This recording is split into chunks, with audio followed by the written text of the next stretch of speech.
A ver, ¿qué es ver realmente? Casi todos pensamos que nuestros ojos son como unas cámaras, ¿no? Que simplemente graban el mundo tal cual es.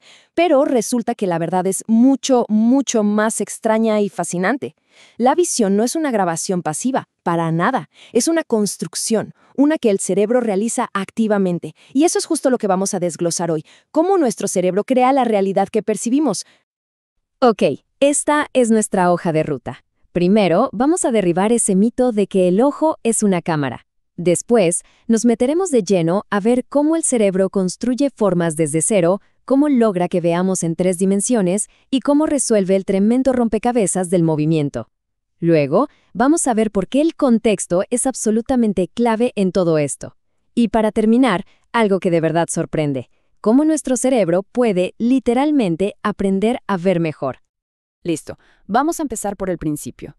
La idea de que el ojo es como una cámara es una analogía muy común, sí, pero que está, en el fondo, completamente equivocada. Miren, aquí está la diferencia fundamental. Por un lado, una cámara, pues graba la luz pasivamente.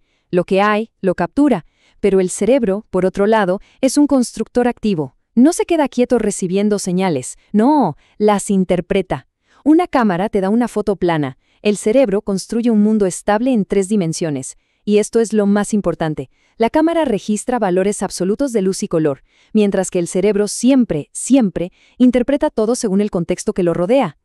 Bueno, si estamos diciendo que el cerebro construye, ¿cuáles son los ladrillos que usa? Pues todo empieza con lo más básico que se puedan imaginar. Simples líneas. El proceso arranca en un área llamada la corteza visual primaria, o V1 para los amigos. ¿Y qué hace la V1? Pues descompone todo lo que vemos en sus partes más mínimas, pedacitos de líneas con ángulos específicos, o sea, una locura. Y luego, en un segundo paso, el cerebro empieza a juntar todas estas piezas como si fuera un rompecabezas, buscando cuáles encajan para formar un objeto. Es literalmente como un juego de unir los puntos, pero hecho a una velocidad y a una escala que son casi imposibles de imaginar. A ver, échele un vistazo a esta imagen. ¿Qué es lo que se ve? La gran mayoría ve un triángulo blanco, ¿cierto? Uno que está como flotando encima de 3 círculos negros. La pregunta es, ¿de verdad hay un triángulo ahí? Porque si nos fijamos bien, físicamente no hay ninguna línea que lo dibuje. Esto que acabamos de ver se conoce como contornos ilusorios. Es increíble. Resulta que nuestro cerebro tiene reglas internas, como una llamada la regla de la buena continuación, que básicamente le dicen, oye, si parece que estas partes incompletas deberían estar conectadas, pues conéctalas. O sea, el cerebro prefiere 1000 veces ver un objeto completo y coherente que un montón de pedazos sueltos. Así que, ¿qué hace? Literalmente se inventa y dibuja las líneas que faltan. ¡Asombroso! Ok, hasta ahora el cerebro ya armó formas en 2 dimensiones. Pero claro, vivimos en un mundo tridimensional. Entonces, la gran pregunta es, ¿cómo le hace para añadir esa dimensión tan importante, la profundidad? Pues el truco maestro se llama disparidad binocular. Suena complicado, pero la idea es simple. Como nuestros ojos están un poquito separados, cada uno captura una imagen del mundo desde un ángulo ligeramente distinto. Lo pueden probar. Pongan un dedo frente a su cara y mírenlo cerrando un ojo y luego el otro. ¿Ven cómo el dedo parece saltar? Bueno, pues el cerebro es un genio comparando esas dos imágenes. Usa esas pequeñísimas diferencias para calcular la distancia de las cosas y ¡voilá! Construye la sensación de profundidad. Y para que vean el poder de esto, miren esta imagen. Es un estereograma de puntos aleatorios. A primera vista, pues es solo ruido, ¿no? Un montón de puntos sin sentido. Si uno tapa un ojo, no ve nada. Si tapa el otro, tampoco. No hay ninguna pista de que haya algo ahí dentro. Pero de repente, ahí está. Si se mira de la manera correcta, el cerebro hace su magia. Encuentra las correspondencias entre todos esos puntos y como si nada, ¡pum! Un tiburón en 3 dimensiones salta de la imagen. Esto es una demostración increíble de cómo el cerebro puede tomar datos que parecen puro caos y construir algo con profundidad y forma. Ok, ya tenemos formas y profundidad. Ahora viene el movimiento. Y aunque nos parezca lo más normal del mundo, para el cerebro es un verdadero dolor de cabeza. ¿Por qué? Porque cada una de nuestras neuronas visuales solo ve un pedacito minúsculo de la escena completa. A este dilema se le llama el problema de la apertura. Imaginen esto. Están viendo a través de un agujerito en una pared y por detrás pasa una línea muy larga en diagonal. Desde su perspectiva, por ese agujerito, solo verán movimiento hacia arriba o hacia un lado, pero no la dirección diagonal real. Bueno, pues así es como ve una sola neurona. Solo tiene esa pequeña ventanita al mundo. Entonces, ¿cómo diablos hace el cerebro para saber hacia dónde se mueve realmente todo? Pues el cerebro tiene un plan genial. Primero, cada neurona individual hace su mejor cálculo posible desde su pequeño punto de vista. Pero luego entra en juego un área especializada, la llamada área temporal media, o MT. Piensen en la MT como el director de la orquesta. Recoge todas esas miles de señales de movimiento, todas fragmentadas y locales, y las integra, las junta todas para calcular cuál es la dirección real y unificada del objeto completo. El ejemplo perfecto de esto es la clásica ilusión del poste de barbero. Seguro lo han visto. El cilindro está girando sobre su eje, pero las franjas de colores parecen que están subiendo. ¿Por qué?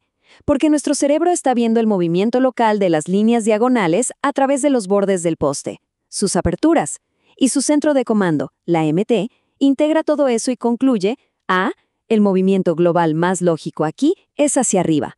Es una percepción global construida a partir de pedacitos. Y esto nos trae a uno de los puntos más cruciales de todos, y es que el cerebro nunca, pero nunca, ve las cosas de forma aislada. El contexto, lo que rodea a un objeto, lo cambia absolutamente todo. Veamos esta imagen. Hay dos pequeños cuadrados grises marcados. La pregunta es simple. ¿Son del mismo tono de gris? La intuición nos grita que no, ¿verdad? Uno se ve mucho más claro que el otro. Es obvio. Pues, aunque cueste creerlo, la verdad es que ambos cuadrados son exactamente del mismo color, idénticos, y esto se debe a lo que acabamos de decir. La percepción del brillo y del color no es absoluta, depende completamente del contexto. El cerebro no mide el color del cuadrito y ya, lo compara con todo lo que tiene alrededor. Y aunque en esa ilusión parezca un error del cerebro, este mecanismo, llamado constancia perceptual, es súper útil en la vida real. Es lo que nos permite ver que el mundo es estable. Gracias a esto, una camisa blanca se ve blanca tanto bajo el solazo del mediodía como en la sombra de un árbol. El cerebro entiende el contexto de la iluminación y nos dice, esa camisa es blanca, en lugar de decirnos ahora está recibiendo mucha luz o ahora está recibiendo poca luz. Nos informa sobre el objeto, no sobre la luz. Y llegamos al final, con una idea que es realmente poderosa. Pensaríamos que nuestro sistema visual es algo fijo, que nacemos con él y ya está. Pues no, resulta que es dinámico y se puede entrenar. Podemos aprender a ver mejor. A este fenómeno se le llama aprendizaje perceptivo. Y ojo, no es que uno se siente a estudiar cómo ver, es un aprendizaje implícito. Simplemente, a base de repetir una y otra vez una tarea visual, el cerebro se vuelve mejor en ella. Y no es una idea abstracta, ¿eh? Los circuitos de nuestras neuronas se adaptan, se reorganizan físicamente para ser más eficientes en esa tarea específica. Y esto no es solo una idea, se puede medir perfectamente. Los datos lo demuestran. Después de entrenar en una tarea visual, el rendimiento mejora de forma increíble. Lo que ven en el gráfico como umbral de discriminación es básicamente qué tan pequeña tiene que ser una diferencia para que alguien la note. Y como ven, después de entrenar, ese umbral baja muchísimo. O sea, el cerebro literalmente se vuelve más agudo para detectar detalles finos. Pero aquí viene lo más curioso. Este aprendizaje es súper específico. O sea, si alguien entrena para notar diferencias mínimas en líneas verticales en la esquina superior derecha de su visión, se volverá un experto en eso. Pero esa habilidad no le servirá de nada para detectar diferencias en líneas horizontales o en otra parte de su campo visual. ¿Y qué nos dice esto? Nos da una pista enorme. Sugiere que los cambios físicos, la reorganización de las neuronas, está pasando en las primerísimas etapas del procesamiento, allá en la V1, donde las neuronas son así de específicas. Entonces, para resumir todo esto, la visión no es una ventana transparente al mundo, para nada. Es un modelo del mundo, uno que nuestro cerebro construye activamente, pieza por pieza. Desde las líneas más básicas hasta las formas en 3D, el movimiento y el color, todo, absolutamente todo, es una interpretación. Y claro, esto nos deja con una pregunta que da un poco de vértigo. Si cada cerebro está construyendo su propia versión de la realidad, entonces, ¿qué es la realidad en sí?